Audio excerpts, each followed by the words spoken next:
Okay, August 27 na at Webe. Siyempre, ito ang ating meal prep. Napaka-simple pero masarap pa rin, guys. Ito, ano rin to isa rin to sa mga budget-friendly pero siksik din to sa nutrisyon. Kita nyo naman. Ayan, meron tayo dyan, air fry na mang inasal. Inasal ang timpla niyan, guys. Pero air fry lang natin yan. Wala tayong ginamit na oil. Yung ano natin, default protein natin, yung egg, lagi nandyan yan, syempre. At ito nga, dahil masarap to sa kanin, nag-ready na tayo agad ng cabbage rice para sigurado. Then ito ang malupit dyan, guys. Yung kanin natin, since nga meron tong na-produce na chicken oil, nilagay natin dito, tapos nilagay natin toyo, inalo natin. Parang gan lang, toyo na may mantika kasi parang nakikrave ako ngayon dun eh. So, masarap din naman yan. So, kita nyo naman yung ating meal prep, napaka-solid. At syempre, ang ating saging, baka makalimutan natin, laging may saging din pag may available.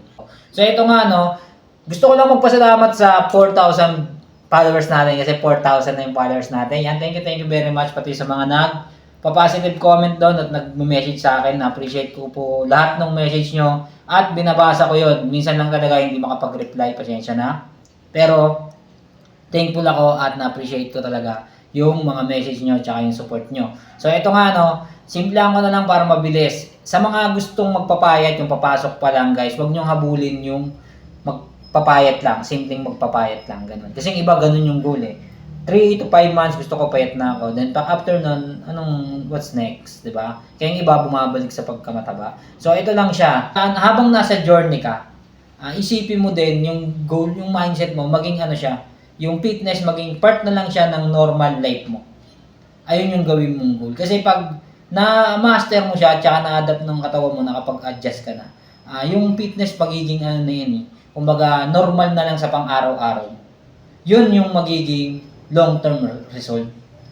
Dun tatagal yung fitness mo. Hindi ka na basta-basta babalik sa dati mong bad habit. Yung unhealthy eating habit mo, hindi ka na babalik dun. Pag naging lifestyle mo na yung fitness. Ganun lang siya, guys. Simpleng-simple lang din, guys. Huwag mong i-goal na pumayat ka lang basta. Gawin mo siyang lifestyle.